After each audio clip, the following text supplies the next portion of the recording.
This is Carl at National RV Detroit. I'm going to walk you through this 2022 Puma travel trailer, model number 26FKDS. So this is not a floor plan or a sales video. This is just a basic how-to video. So I'll just go over some of the features and just show you how they work, okay? Now, first of all, you have power stabilizer jacks on this trailer. So the two rear jacks are controlled by this switch right here. The two front ones are controlled by one switch in the front. Now, if you walk around to the other side here, we can see that, let me look at it a little closer, see if I can get a picture of it. Right there you see a shaft with a pin through it. Okay, so you can put a crank on there, and if need be, you can crank these up and down manually. So let me show you what crank you would use for that. Remember, what we had was a pin with a shaft with a pin through it, and now we have a cylinder with a slot cut in it right here. So this crank will work to crank those up and down in an emergency. Also, if you see this hole right here in the fender skirt, if you get down here, let me see if I can get a picture of it. Right here, there's another shaft with a pin through it. So that crank will operate that also. And that shaft will crank your main slide out, the living area slide out, in and out. So you can actually do that manually with that also if you needed to. Okay? So, there is a quick connect for the LP system right under here. Okay? Also, there's another one up here. Now this one is obviously for this griddle here. This griddle pulls out. You can see there's the hose right here. Quick connect and a male on the other end. So that would connect to your Greystone appliance, and then the other end would connect right here. And that hooks you into the LP system. So you'll be using the LP from your tanks up front to run your griddle. Okay? The refrigerator is just a standard refrigerator. If you notice here, we have this fitting, this water fitting right here. This is a black tank flush. So basically, after you dump your black tank, which is your black tank is your toilet water and waste tank, you can hook the hose up at the dump station right on here. Like it says on this sticker, make sure the valve's open, on your dump valve is open.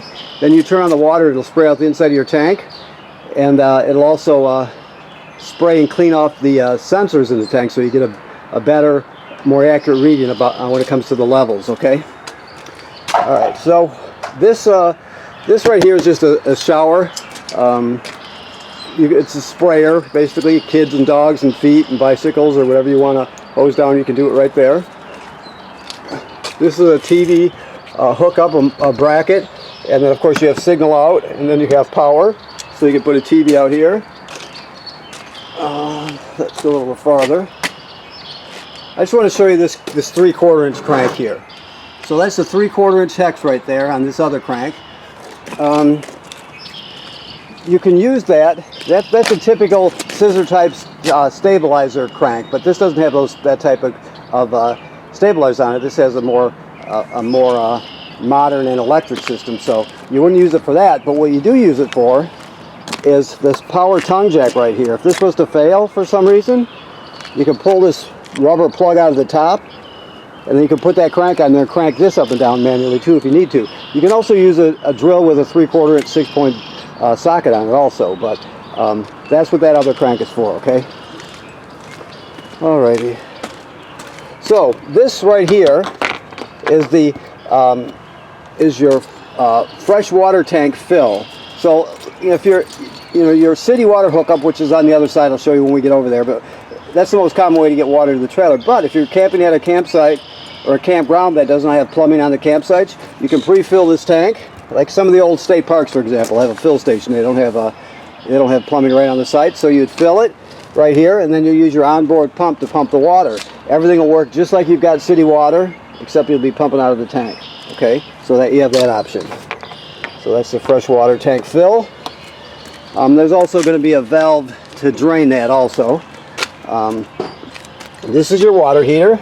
It works on both gas and electric. Now I want to show you that the switches are inside generally, but right here in the lower left-hand corner is a switch, a rocker switch on off. It's off right now. This switch controls the electric heating element that's behind this cover here. So you want to remember that that switch is there. And right now the water heater is empty and it's bypassed because it's winterized. This is the plug. It's an anode rod plus a plug that's a 1 1/16 6-point socket to operate that. And you also need about a 6-inch extension and a ratchet or a bar to break it with. So that's how you drain it. Right now it's empty and bypassed. The reason I'm saying that is you always have to remember to fill it up before you know, let's say when it's winterized right now and summer's coming. So once you de-winterize it or summerize it, you want to make sure you fill this tank back up before you turn it on, because if you don't, you'll burn out the heating element in just a minute.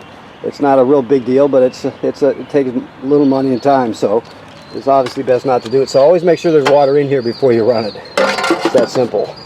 Okay, I'll show you the other switches when we get inside. This is just a hookup for a solar panel, a solar battery charger. So if you wanted a panel to charge the battery, it comes like a suitcase or it folds out. You know, there are different versions of it. But you'd set it on the ground and you could use it to charge your battery. That's what this is about. The brand for this one is Go Power. You know, there are different products obviously, but this one's Go Power. All right. So, power tongue jack.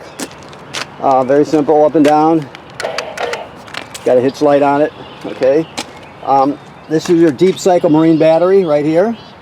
Okay, and this is the kill switch for the deep cycle marine battery. If you want to shut it off, let's say when you put it in storage for the winter, you could just do it that way, just whenever you need to. 9 times out of 10 you're going to have it on because you want it to be charging as well as discharging. So you leave it on, your tow vehicle will charge the battery when you're pulling it, and then when you're plugged in, your power converter will be charging the battery. So you want it on, but this is just when you put it in storage. Okay, all right. So you have 2 LP tanks, of course. That's the vent for the furnace. Now, right, you've got a Husky centerline weight distribution hitch with built-in sway control. We're going to show you how this operates when you pick up the trailer. There's some more components to it on the trailer already. We'll show you how that works, and you'll be proficient at it by the time you leave anyway. It's very simple if you haven't operated before. I know many of you, as I talk to you, already know all this stuff, but you have to keep in mind that there's a lot of people who don't, and so I have to go over it to, or I'm not doing a good job. From the reviews I get, I don't think people think I'm doing a good job, period, most of the time. But, let's see here. So this is your black tank flush here. This is your gray tank flush here. Black tank is toilet water and waste, of course. Gray tank is sink and shower water. Always dump the black first. Then jump the gray second. The gray is cleaner water than the black, that's why.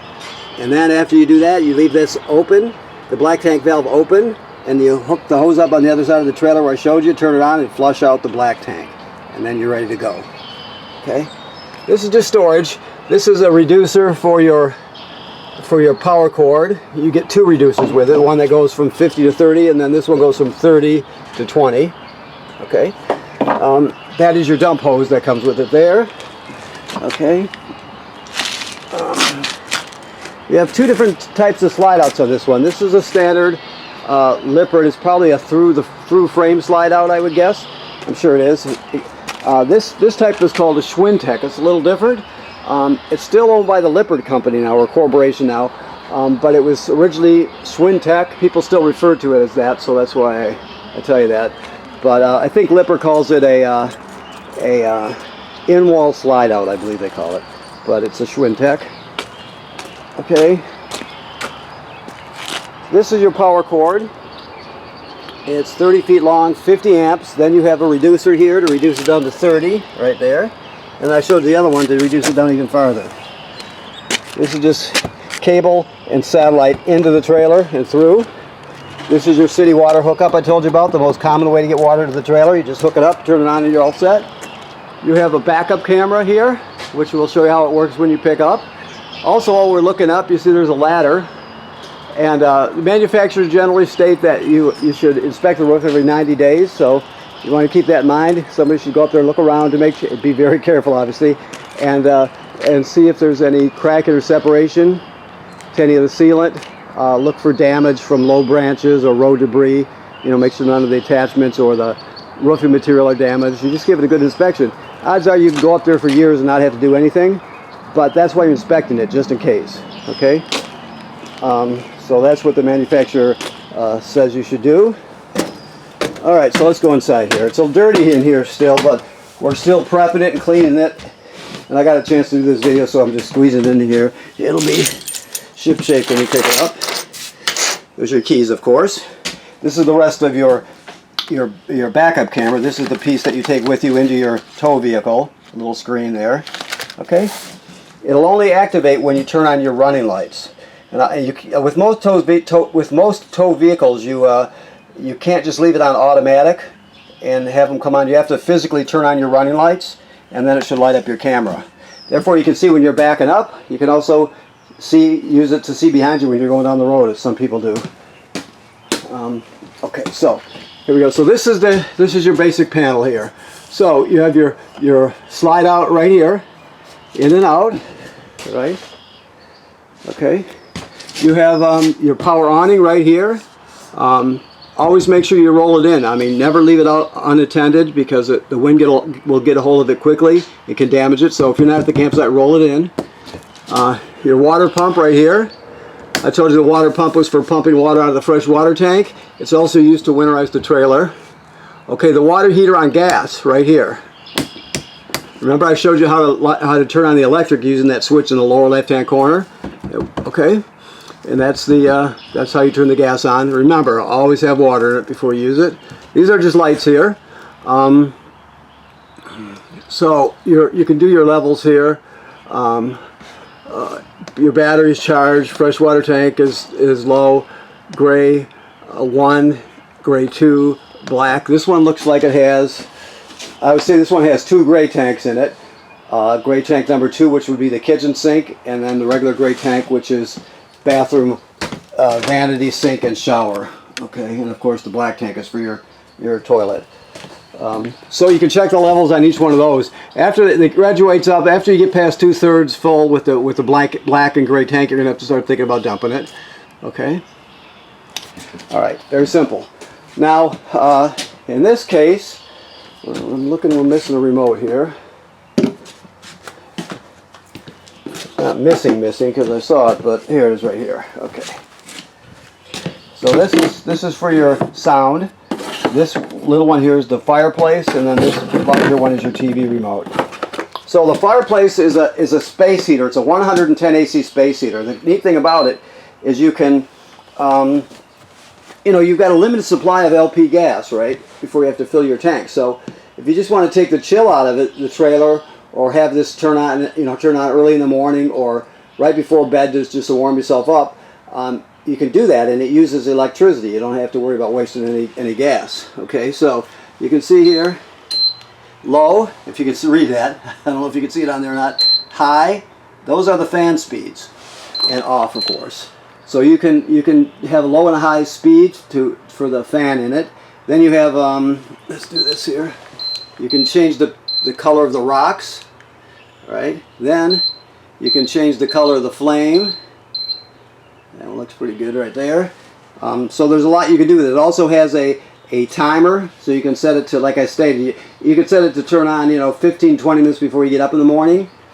It'll take the chill out of the trailer when it's the type of the time of year when it is getting cool in the morning and at night. So you could do that. It makes it real convenient, and you don't use your LP. All right, and then oops, I gotta get this off here and shut it off. So it's very simple. Now the sound right here, that's the remote for that. I'll just give you a brief rundown. You have Bluetooth, so you can stream from your phone or tablet, no problem. You've got AM/FM radio. Okay, you got a USB, so you can stream off the USB stick. You can take all your albums, for example, and put them on one stick and take them with you. Now, right down here, this one that has a plug in it is an HDMI in.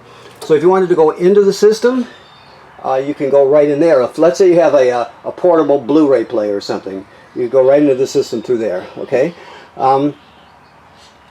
So it also has speaker zones, zone 1 and zone 2. Zone 1 is inside the trailer, zone 2 is outside the trailer. So it has everything you need basically. People, I mean, you know, I don't know what you do when you're camping, but when I'm really far away, I like to watch the local news or local shows just to see what's happening. So you can do that, whatever.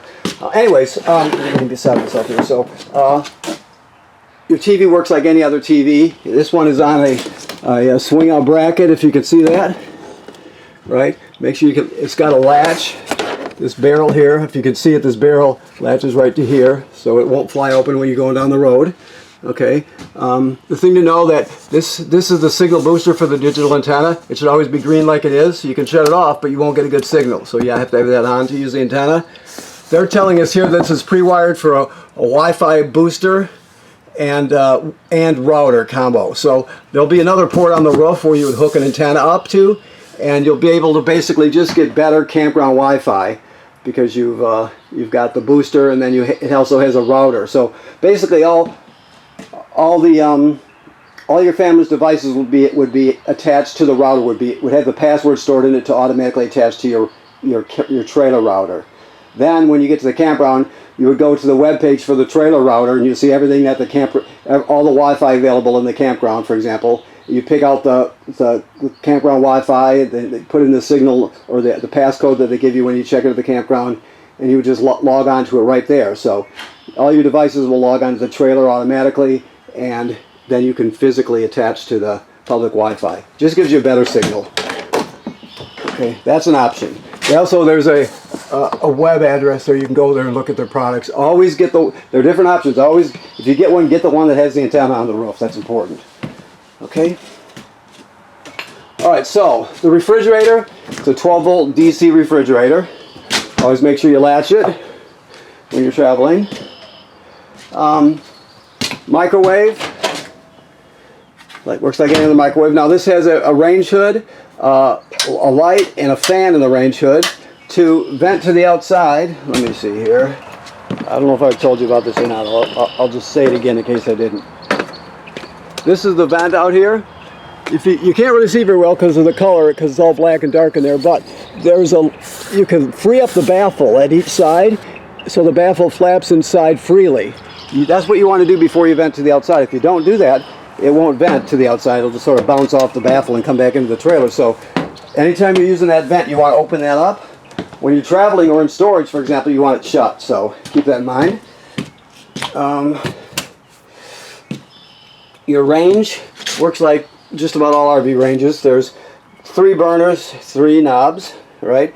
This is your sparker. You turn it clockwise to spark it. And then this is your oven here. So let me see if the gas is turned on here. Yes, so right there it's that simple. Okay. The oven's a little different. All the way at the bottom to the back, there's a pilot light back there. I'll spark it so you can see it. Back there, okay? So you go to the oven knob, which is right all the way to the right. You'll go to the picture of the flame, which means pilot. You depress it, keep it depressed while you're lighting it.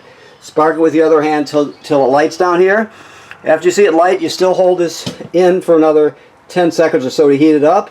Then you go to operating temperature, of course. When you shut it off, the flame goes out, of course, but so does the pilot light. So you have to relight the pilot light each time you use the oven. Okay. This device here is your carbon monoxide LP gas detector. It's green. The LED is green. It should always be green. If not, get it serviced. It's very important, of course. Also, if it beeps the same tone as the regular carbon monoxide LP gas alarm, if it beeps that very slowly, it's telling you your battery's low. I'll show you here. LP test is good. Carbon monoxide coming up. And then low battery alarm.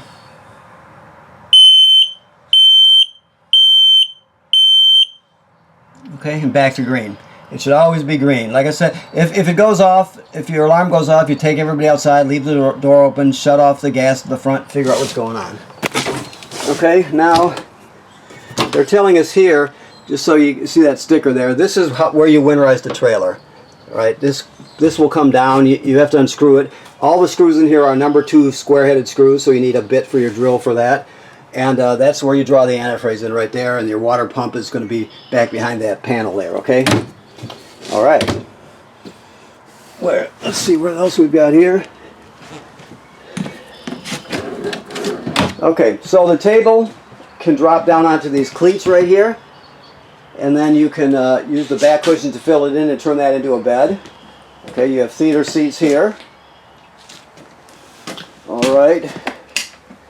Your bathroom is a typical RV bathroom. You have a vent, a powered vent. Also use the powered vent when you use the shower because you want to pull the humidity out. That's important too. There's a GFCI. This trailer probably has 2 of them. I didn't see the other one, but it probably has 2. But the thing is, the bottom line is all the plugs in the trailer, even the one on the outside, are wired through a GFCI. So keep that in mind. That's where you reset it.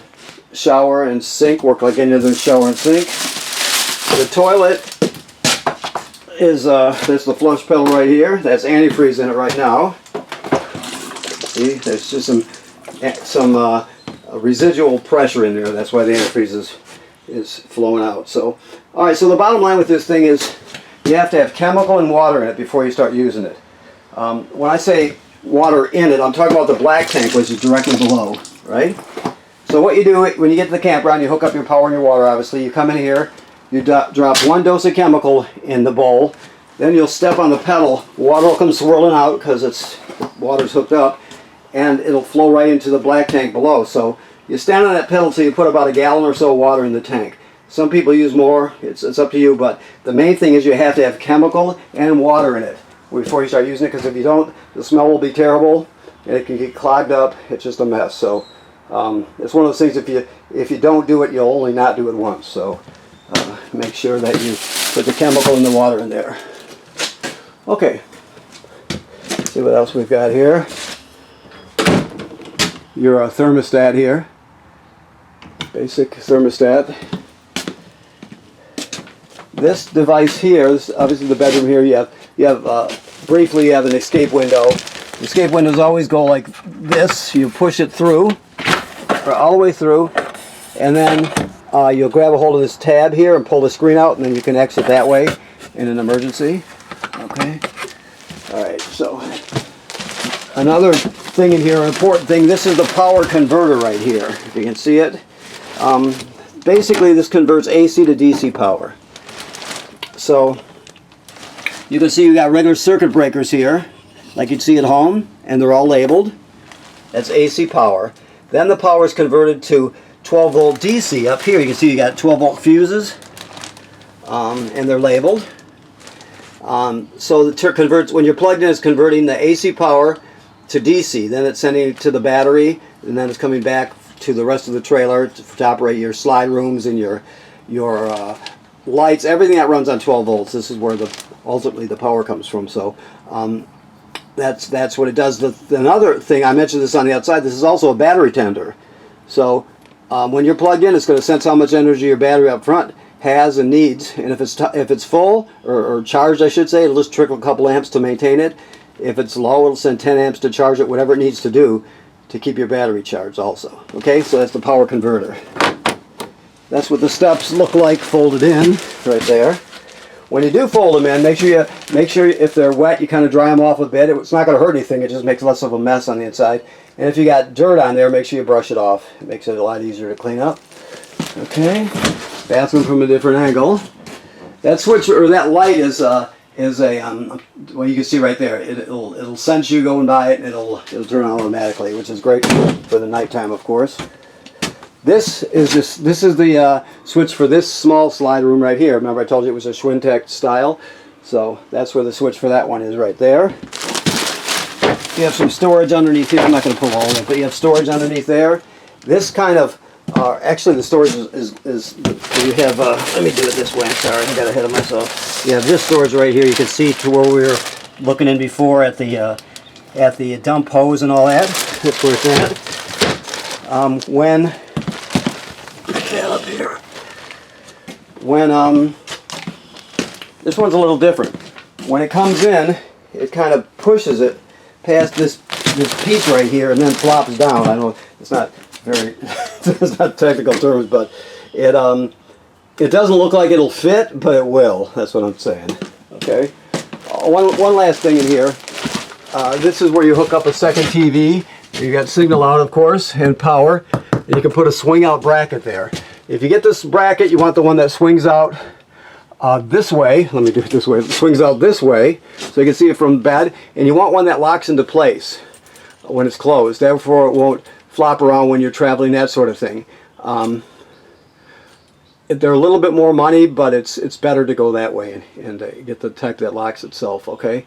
Otherwise, you have to put straps on it, and they're kind of unsightly, and they're you know.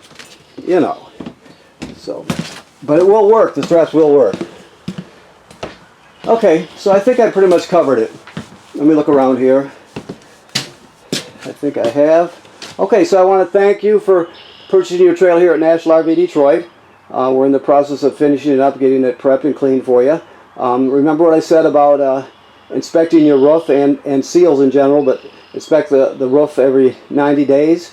And you do that, and it'll always be bone dry inside the trailer. The reason you're inspecting it is because if something does get damaged by a low branch or something, you won't know it till after a while. But if you inspect it regularly, you'll always be on top of things. So make sure you do that. And also, like I stated, the trailer is winterized right now. There's that water heater is empty, it's bypassed, and there's antifreeze in the system. Okay, thank you.